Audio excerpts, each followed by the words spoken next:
Hi everyone. Well, here's another Beatles Finds video, and to start with, I want to do a shout out. A young woman named Jackie has a channel with a really great title. It's called A Beatleful Life. Look her up.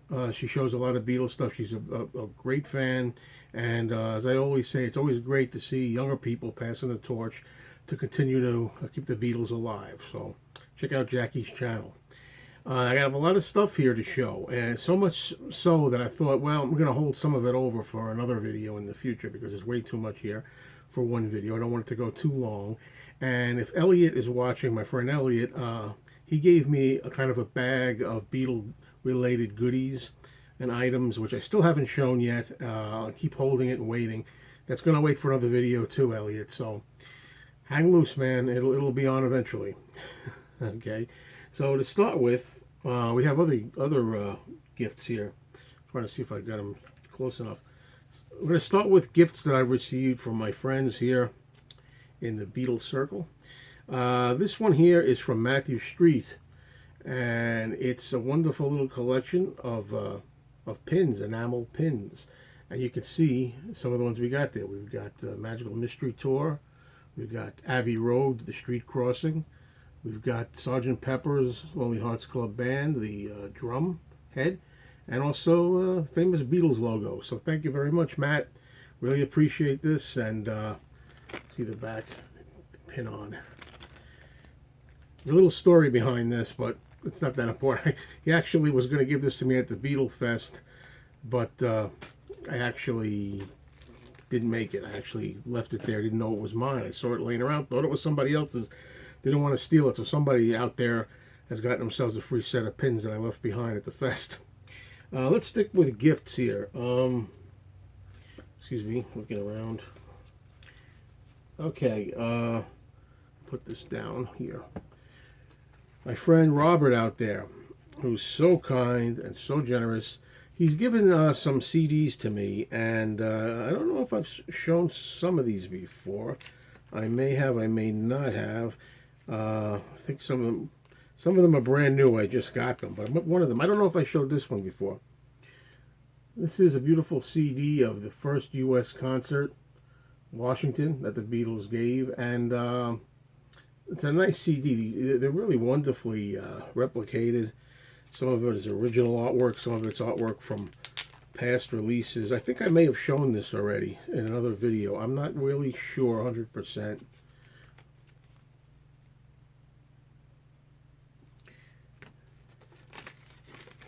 And the way these discs are made is worth seeing. You got to see these. The discs themselves have that wonderful swirl artwork on them. Really beautiful.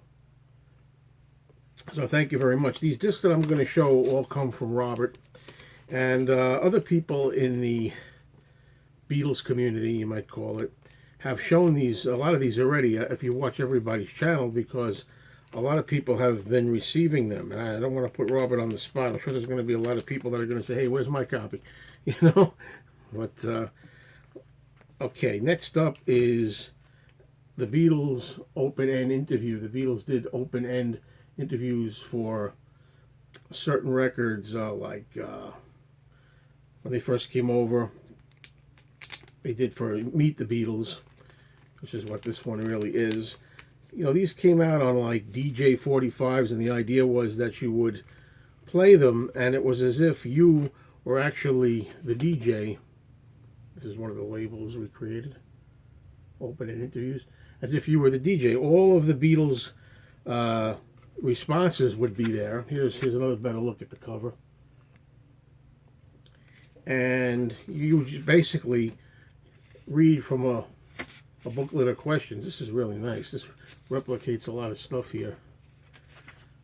But you would say stuff here. In fact, I even did a video on this. If you want to look it up to see how it works, look up a really old video I did saying me, Mr. Mayo, interviews the Beatles. Look it up and you'll see me, you know, I as a DJ would say like, you know, well, hello there, Beatles, and somebody would like respond, hello, or something like that, and then you'd say,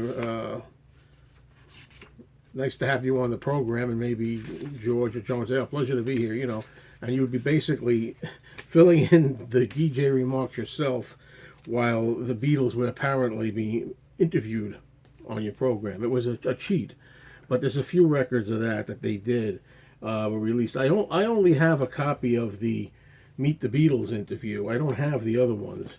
I don't think I have one of them. I have the Beatles interview exclusive. Here they are on the back. Anyway, one of them has Hard Day's Night. It has others.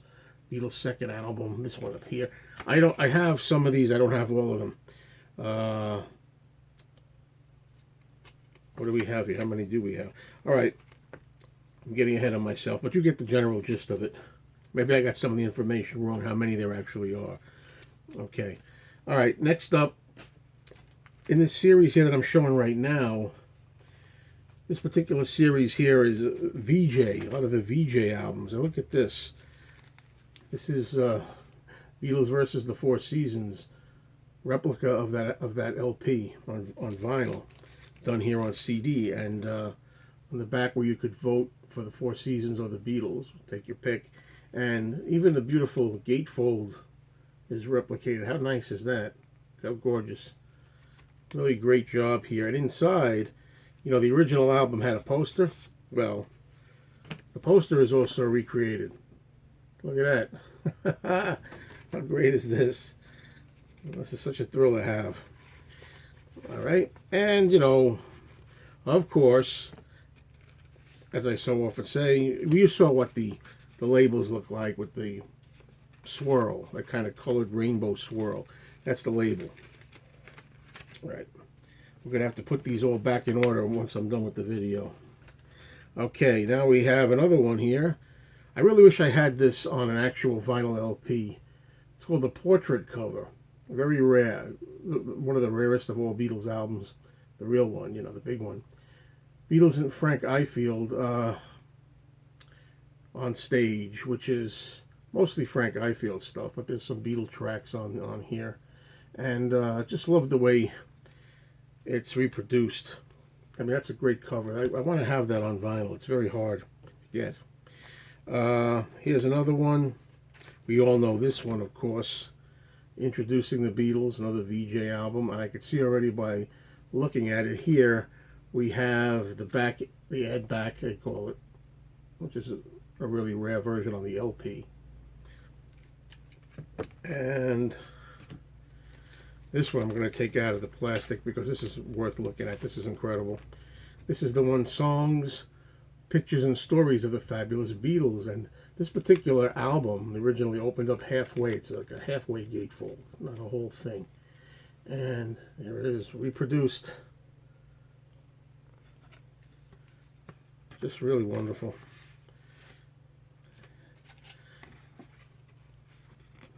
We got the ads inside. Sorry also, if Robert's watching, I'm sure he is, if I miss anything here that maybe is inside one of these that I have not taken out. You can see as I'm going along with this video, it's taking a little bit of time, why I'm not going to show every Beatles item in this particular video. It's going to be long enough as it is. Now this one was a real special interest to me, and I'm so excited about it. This is a really hard to find album, the 15 greatest songs of the Beatles that were composed by John, Paul, and George. The cover is gorgeous alone. I really wish that I had this on LP. And you have a lot of songs here. And Ringo's not mentioned. You don't see Ringo, but that's only because this is the songs that were authored by John, Paul, and George. And it includes George's Don't Bother Me on here is the reason why. And another VJ, hard to find album, another one that's on my list of most wanted items now. I found this in my pile. I think this is from Robert. If it wasn't, if it was from somebody else, please let me know. But here's some Dark Horse labels from George's company. So thank you very much, Robert. And as I say, sorry that Elliot gets the weight again. I'll try to remember to put Elliot's stuff in. He's got a lot of stuff that he gave me next time. Oh, and I knew I forgot one more from Robert. I'm sorry. This was live at the Hollywood Bowl. You got the Hollywood Bowl show here. Another wonderful CD that Robert gave me. Okay, I think that takes care of Robert. All right, now, here's another gift that I got a while ago. This is from Jim, and he sent me a nice letter and explained a whole bunch of stuff I don't have time to read the whole letter in the video, but this is a tape that he made. And what's interesting about it is it's a reel-to-reel. I do not own a reel-to-reel player, and his hope is that maybe one day I shall. And when I do, what this consists of is really rare stuff. For example, in the notes it says here, this is the only version during that era, I guess the 60s, where you had, we'll get there, the Hard Day's Night soundtrack taken from a 1969 tape Bell and Howell machine. They made film projectors, Bell and Howell, but they also had tape duplicating business machines too. And this is a rare Hard Day's Night version where the vocals are kept to mono and the instrumentals are stereo. You know, the way ideally he says everyone should have been, but it probably wouldn't have been practical, either technical or business-wise, for how records were made and sold. And on side 2 is a copy of the 1970 reissued reel of Meet the Beatles, I suppose. So anyway, I really appreciate it. Thank you very much, Jim. And I'll keep that over here for now. Somewhere a while ago, I picked this up. It's actually Peter Sellers' record. You know, Peter Sellers had done A Hard Day's Night, kind of a joking parody version of both A Hard Day's Night and Help. And, well, that's it. Peter Sellers, not the Beatles, even though it's on Parlophone. One side is A Hard Day's Night. It's very funny if you've never heard it. I'm not going to play it here. You can look it up, but he does a funny kind of a comical recitation, kind of satire of the song A Hard Day's Night and the song Help. Okay, you might have seen in one of my other videos where I picked this up with my friend Anthony. It's a 1989, right, Figure of 8 CD release. But what's interesting about it is, in addition to Figure of 8, it also has the bonus tracks, Loveliest Thing, and it also has on it a version of The Long and Winding Road, a very nice alternate, which I know my friend Anthony is trying to track down now. He liked this one so much. But it also comes with this little tiny mini disc that comes along. And it's got the Figure of 8, Rough Ride, and Où est le Soleil on it. And this, in theory, I think is supposed to actually be able to be snapped on in here if you wanted to add the little disc to here. So, I know I showed this in one of my other videos somehow. Okay, I picked this up only recently.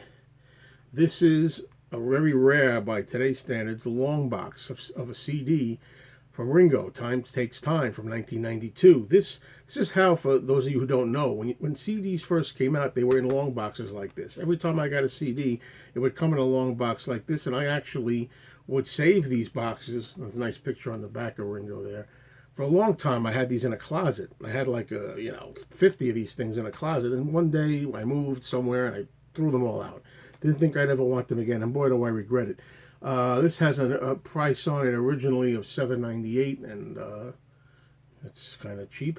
But you can notice, unfortunately, the corners are cut, and the reason they're cut is because this is in the cutout bin. People make jokes about that, but this, everybody knows who's heard it and really gives it the attention and the time it deserves. This is one of Ringo's best albums. It was a great comeback release, and it's essential. I implore all you die-hard Beatle fans out there who haven't heard this to hear it. Time Takes Time, Ringo's next best album since the 1973 self-titled Ringo album. But I wish I had all those long boxes, and I do not. Got a lot more stuff to show.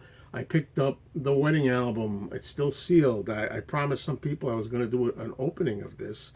I don't think I'm going to squeeze it in here. This video right now is already almost 15 minutes long, way longer than I wanted it to be. This is on white vinyl. It's a release that just came out a couple of months ago to celebrate what would have been, I guess, the 50th anniversary of John and Yoko's wedding.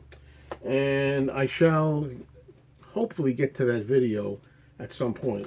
All right, now, this is a version of course, Double Fantasy, John and Yoko. It's from Canada, And you can't really tell, maybe some of you will be able to spot it, but I noticed right away the coloring was a little slightly off. It wasn't black and white. It was a slightly, ever so slightly brownish tint to it, and that's how I knew it was different right away. And it's got this up here, which indicates that it's the Canadian release.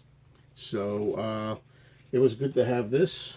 It was very cheap, so I picked it up. And also I noticed the cover, it's more slick and glossy, much more shiny. It's just a cool material than the one that we all know from the regular US version.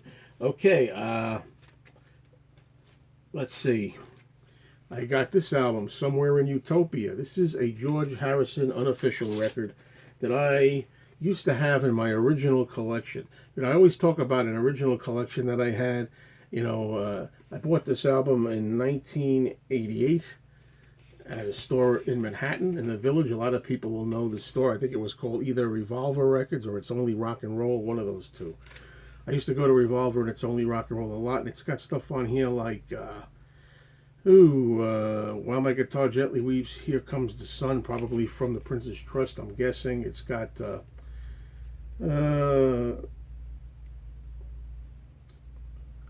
lot of features from a 1988 show that he did on radio called Rockline. It was a live appearance, and George was a guest host, and he was interviewed. He took phone calls, and some of that is replicated here, and it's got some good tunes on here. It's got the songs that were not featured on the original version.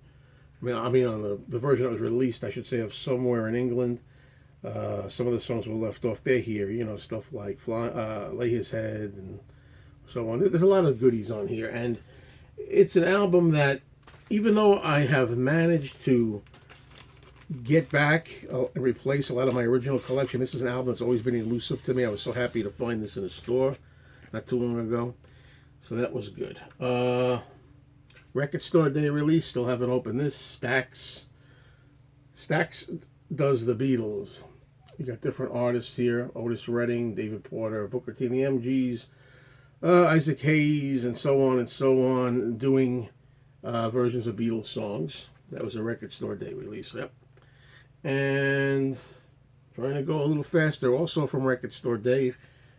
Of course, if you saw my Record Store Day video, you've already seen these. There's John Lennon Imagine Raw Studio Mixes. Look at my Record Store Day video if you want to see this more in full. It's got a poster in it, and you can see the record itself and the poster. Let's see. I got a lot here left. You know, Paul McCartney put out a lot of his records a year or so ago on colored vinyl, and I said, I'm not going to get them.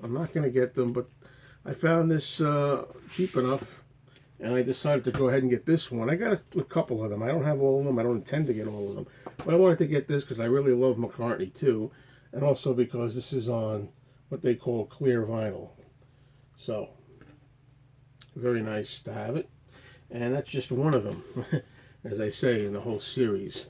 This is going to be 20 minutes or more, no matter how fast I'm going. So, the last items I have to show here are all cassette tapes.